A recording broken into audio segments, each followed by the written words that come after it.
Menstruation is A time when നമുക്ക് കുറച്ച് bleeding വരാം.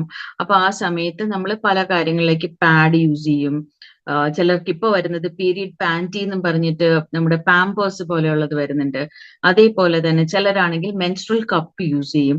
പലരും പല കാര്യങ്ങളാണ് യൂസ് ചെയ്യുന്നത്. പക്ഷെ എന്ത് യൂസ് ചെയ്താലും നമ്മൾ അത് ഹൈജീനിക് ആയിട്ടും നമുക്ക് ഇൻഫെക്ഷൻസ് ഒന്നും വരാതെ യൂസ് ചെയ്യേണ്ട കാര്യങ്ങളാണ്. അപ്പൊ അതിന് ഓരോന്നിനും ഓരോ പ്രിക്കോഷൻസ് ഉണ്ട്. ഇപ്പൊ പാഡ് ആണ് യൂസ് ചെയ്യുന്നതെങ്കിൽ നമ്മൾ ഒരു 2 to 3 hours കൂടുമ്പോൾ ആ പാഡ് മാറ്റിയിരിക്കണം. എന്നാലാണ് ഇൻഫെക്ഷൻസ്, ഇച്ചിങ്, വെജാനൽ ഇച്ചിങ് ഒക്കെ വരാതിരിക്കാൻ പറ്റുള്ളൂ. പിന്നെ അതേപോലെ ഇപ്പൊ മെൻസ്ട്രൽ കപ്പ് യൂസ് ചെയ്യുന്ന ഒത്തിരി പേരുണ്ട്.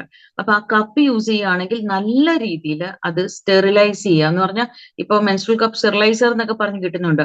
അത് പോരാ.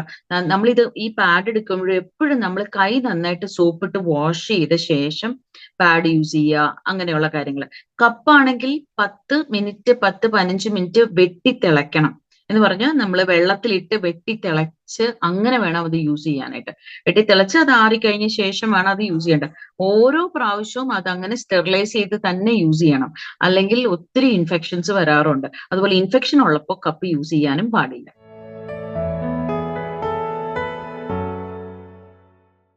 മെൻസ്ട്രൽ ഹൈജീൻ ഇമ്പോർട്ടന്റ് ആകുന്നതിന്റെ കാരണം എന്താണെന്ന് വെച്ചാൽ, മെൻസ്ട്രൽ ഹൈജീൻ നോക്കിയില്ലെങ്കിൽ നമുക്ക് ഇൻഫെക്ഷൻസ് വരാം. താഴെ വജൈനൽ അല്ലെങ്കിൽ വൾവ ആ ഏരിയയിൽ ഇച്ചിങ്ങും റെഡ്നെസ്സും ബോയിൽസ് പോലെയൊക്കെ വന്ന് വലിയ ആപ്സിസ് പോലെ, പസ് നിറഞ്ഞിട്ടുള്ള ആപ്സിസ് പോലെയൊക്കെ വരാം. അപ്പൊ ഇങ്ങനെയുള്ള ഇൻഫെക്ഷൻസ് വന്നു കഴിഞ്ഞാൽ എന്താന്ന് പറഞ്ഞാൽ, അത് ഉള്ളിലോട്ട്, വജൈനയിൽ നിന്ന് ഉള്ളിലോട്ട് മുകളിലോട്ട് പോയി കഴിഞ്ഞാൽ അത് പെൽവിക് ഇൻഫ്ലമേറ്ററി ഡിസീസ് ആവാം. യൂട്രസിനുള്ള ഉള്ളിലൊക്കെ പഴുപ്പ് കയറാം. അങ്ങനെയൊക്കെ വരുമ്പോൾ നമുക്ക് ട്യൂബ് ബ്ലോക്ക് ആവാം. ട്യൂബ് ബ്ലോക്ക് ആയി കഴിഞ്ഞാൽ പിന്നീട് കുട്ടികൾ ഉണ്ടാവാൻ ബുദ്ധിമുട്ട് വരാം. അപ്പൊ അതുകൊണ്ടാണ് മെൻസ്ട്രൽ ഹൈജീൻ നല്ല രീതിയിൽ കെയർ ചെയ്യണം എന്ന് പറയുന്നത്.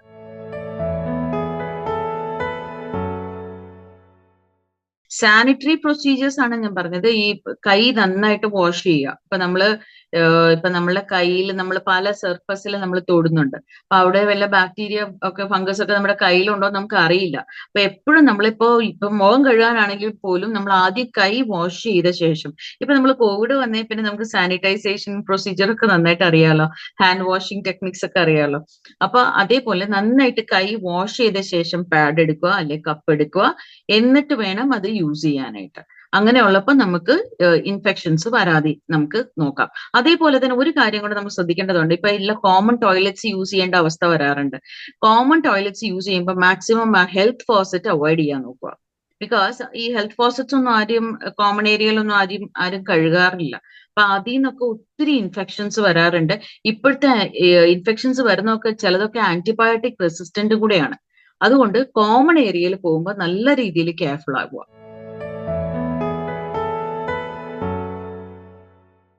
You can use according to the blood flow.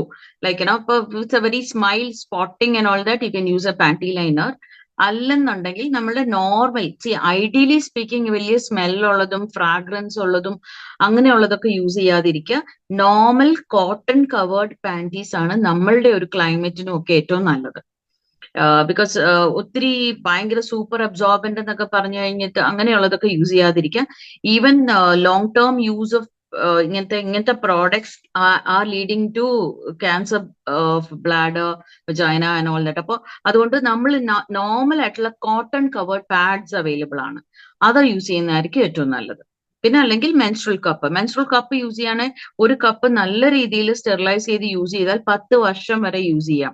അപ്പൊ അത് എൻവയൺമെന്റലി ഓൾസോ ഫ്രണ്ട്ലി ആണ്. ബിക്കോസ് ഈ പാഡ്സ് ഒരു വീട്ടിൽ തന്നെ എന്തോരം പാഡ്സാ വരുന്നത്. അപ്പൊ എൻവയൺമെന്റിന് it's not very good. Plastic കൂടുതലല്ലേ. അപ്പൊ മെൻസ്ട്രൽ കപ്പ് യൂസ് ചെയ്യുന്നത് വളരെ നല്ലതാണ്. So you can use it, but only thing sterilise it properly.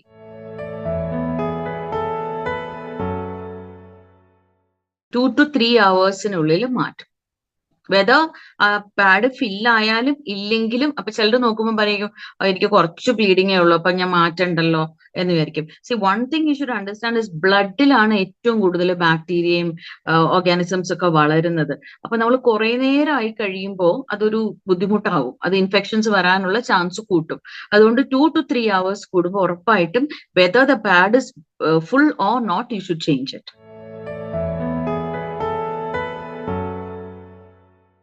ഇപ്പൊ വരുന്ന പാഡ്സിലൊക്കെ അത് ഡിസ്പോസ് ചെയ്യാനുള്ള കവർ കൂടെ ചേർത്തിട്ടാണ് അവർ അയക്കുന്നത്.